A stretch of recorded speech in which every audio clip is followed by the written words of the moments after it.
Venezuela blockades its own coastline, and America sends the fleet to reopen it by force. Tuesday, 6:22 a.m., Caribbean Sea, 180 nautical miles northeast of Caracas. USS George H.W. Bush Carrier Strike Group cut through 84-degree water at 28 knots, running lights off, full combat configuration. FA-18 Super Hornets chained to the flight deck. Vertical launch cells loaded, escorts fanned wide. The strike group had crossed the transit threshold 4 hours earlier. Now it was inside the operational box. Now it was real. Accompanying the Bush was USS Baton Amphibious Ready Group. 2,200 Marines embarked. Landing craft staged in the well deck. MV-22 Ospreys on the flight deck. Every platform loaded for combat operations that nobody in Washington officially called combat operations. The Caribbean had seen American power projection before. Never at this concentration, never this fast. Venezuelan president had made his announcement 6 days earlier. All maritime traffic within 200 miles of the Venezuelan coastline would be subject to inspection and possible seizure. Energy exports suspended.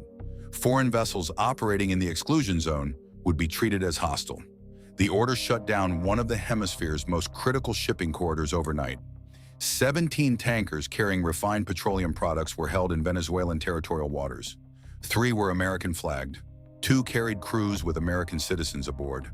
The blockade wasn't legal under international maritime law, wasn't recognized by a single regional government, wasn't going to hold against American naval power. The question wasn't whether the United States would respond. The question was how much of Venezuela's Navy would survive the response. Venezuelan Naval Command scrambled everything it had. 4 frigates departed Puerto Cabello at full speed. 2 Lupo-class surface combatants armed with automatic anti-ship missiles. 6 Constitucion-class patrol vessels pushed to intercept positions along the exclusion zone perimeter. 2 Type 209 submarines, German-built, diesel-electric, capable, slipped beneath the surface and went silent. The Armada Bolivariana had 82 commissioned vessels on paper. Fewer than half were operational on any given week. Maintenance backlogs, fuel shortages, crew retention problems from years of economic collapse. What they launched Tuesday was most of what they actually had. They formed a defensive barrier 40 miles off the coast. Radar up, missiles hot, orders to hold the line. Their commanders knew the mathematics, knew what was coming, held position anyway. American E-2D Hawkeye aircraft from the Bush had the entire Venezuelan naval formation mapped within 90 minutes of the standoff beginning. Every vessel, every course, every speed, every emission signature from every radar and communication system the Venezuelan fleet was operating.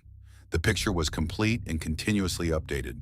Venezuelan forces had no equivalent picture of American dispositions. Their over-the-horizon radar systems, Soviet-era equipment maintained on hope and improvisation, provided intermittent coverage at best. They knew the carrier was out there, couldn't fix it precisely, couldn't track the escorts reliably, couldn't find the submarines at all. The information gap wasn't a disadvantage. It was a different kind of war. What's your call? Type A if the U.S. should halt at the exclusion zone boundary and force a diplomatic resolution. Type B if the fleet should push straight through and demonstrate the blockade has no legal standing. Drop your answer below. USS Florida guided missile submarine surfaced long enough to transmit one message at 7:14 a.m., then submerged and moved to firing position. The message was received in Caracas, in Bogota, in Brasilia, in every capital in the hemisphere that was watching. It wasn't a threat. It was a position statement from a vessel carrying 154 Tomahawk cruise missiles, with a combined range covering every military installation in Venezuela 3 times over. Florida didn't need to say anything else. The communication had been made in the language that mattered. USS Providence and USS Montpellier held their own positions in silence, tracking the Venezuelan Type 209 boats, close enough that their crews could hear the acoustic signatures of Venezuelan submarine propellers through passive sonar. The subsurface picture belonged entirely to the Americans. Diplomatic channels burned simultaneously. The State Department issued a formal démarche. The Organization of American States called an emergency session. Colombia and Brazil, both with trade relationships dependent on Venezuelan stability, contacted Caracas directly.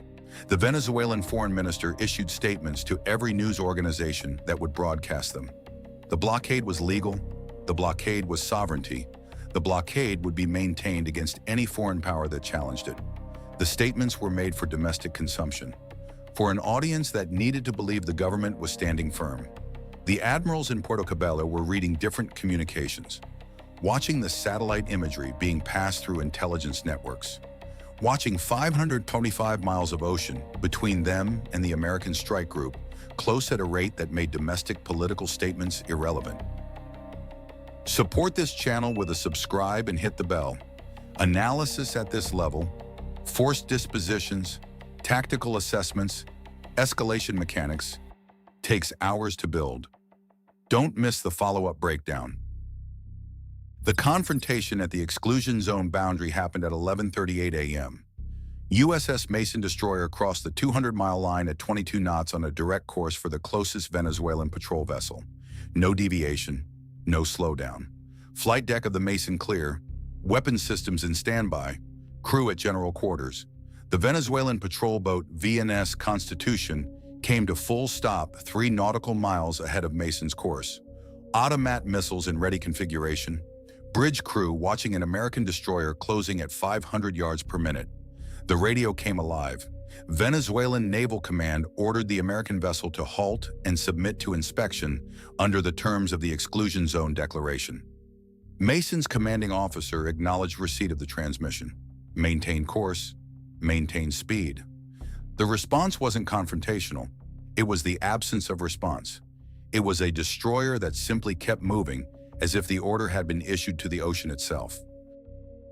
Venezuelan frigate ARC Mariscal Sucre closed to 2 nautical miles off Mason's port beam. Targeting radar swept the American vessel twice. The sweep was detected by Mason's ANSLQ-32 electronic warfare suite in 0.4 seconds. The system logged the illumination, assessed threat level, and fed the data to the combat management system without interrupting the bridge crew's concentration. EA-18G Growler aircraft orbiting at 22,000 feet above the exclusion zone, boundary-locked acquisition on every Venezuelan radar emitting below them. Not jamming, not yet, simply holding the lock.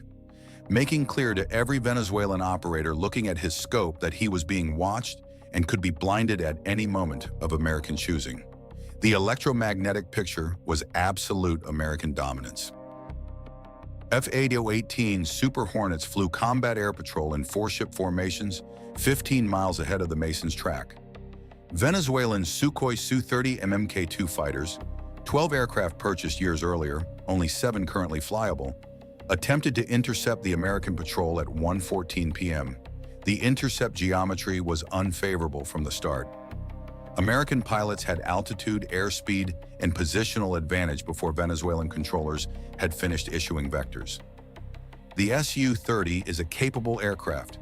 In the hands of pilots who fly 180 hours per year, it's dangerous. Venezuelan pilots average 60 hours annually. The gap in proficiency was visible in the intercept geometry, in the formation discipline, in the radio procedure.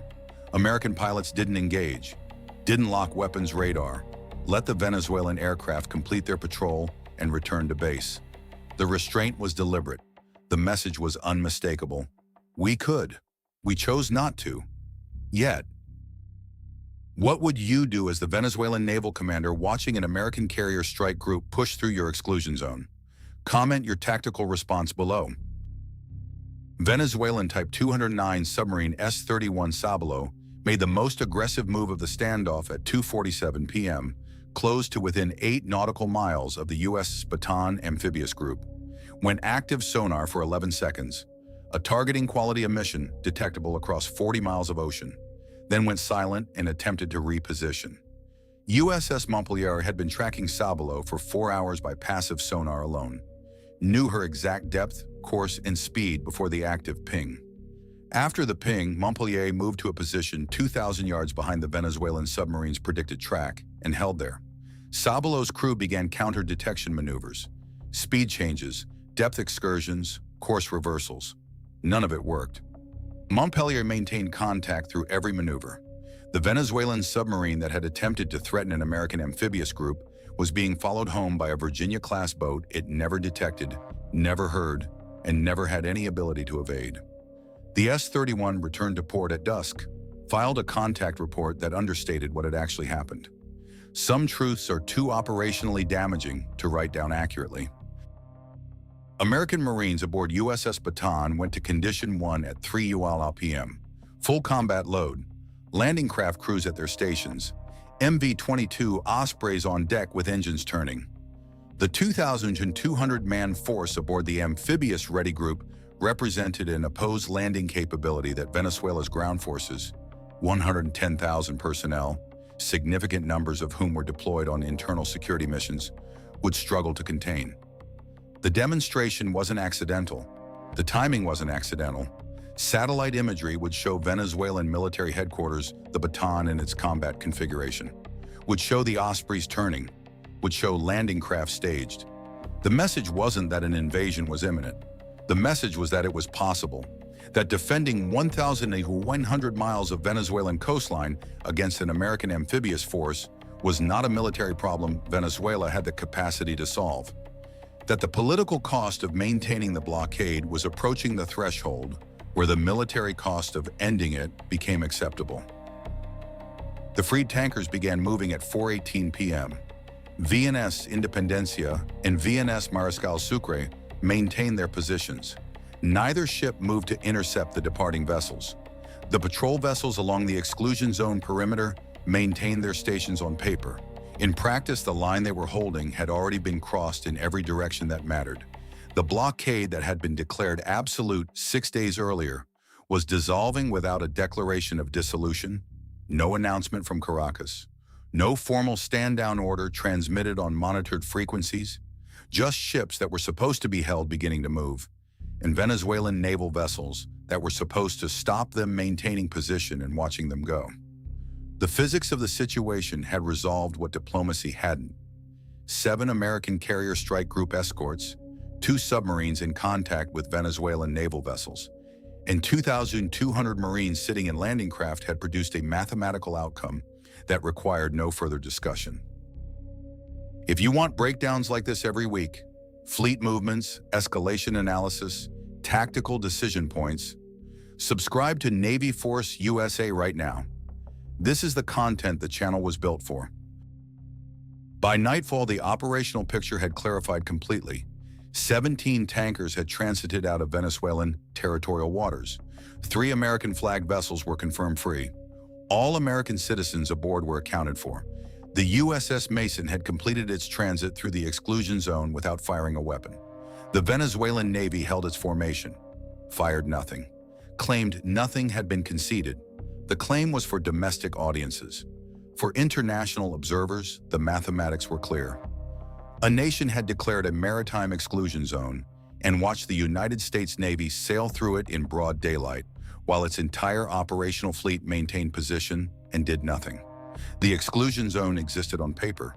It had ceased to exist on water. Venezuelan military leadership filed its operational summary for Caracas late that night. The document ran 47 pages. It contained accurate technical assessments of American capabilities encountered during the standoff, accurate assessments of Venezuelan capability gaps exposed by the engagement, accurate assessments of what a kinetic engagement would have produced. The political section at the end of the document was shorter. It noted that the objectives of the exclusion zone declaration had been achieved to the extent possible given operational constraints. It recommended a review of naval procurement priorities. It did not recommend attempting to reimpose the exclusion zone. The Caribbean was still Tuesday night. The fleet held position through the night watch, not because the crisis required it anymore, because the presence itself was the message, because 45 ships and 525 aircraft sitting on 180 miles off Caracas communicated something that no diplomatic cable could replicate. American power in this hemisphere wasn't theoretical, wasn't distant, wasn't something that required weeks of transit time to materialize. It was 180 miles away, had arrived in 96 hours, had resolved in a single afternoon what 6 days of diplomatic effort hadn't moved. The distance between a Venezuelan presidential declaration and its practical enforcement had turned out to be exactly 420 nautical miles, the distance the George H.W. Bush strike group covered in one night to reach its operating position. 7 American ships had sailed through a declared exclusion zone. 0 shots fired, 0 casualties, 0 concessions made.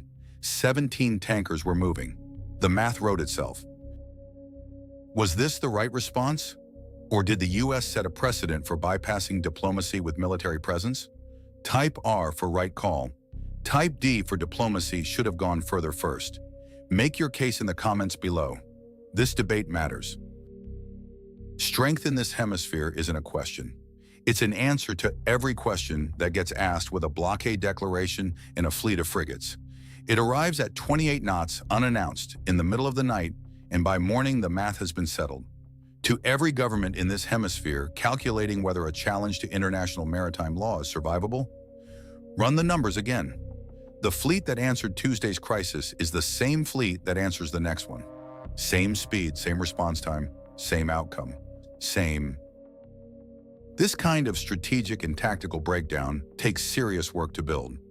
If this analysis delivered real understanding, like the video, share it with someone who needs to see what real naval power projection looks like, and subscribe to NavyForceUSA. We cover every development, every fleet movement, every escalation point that matters.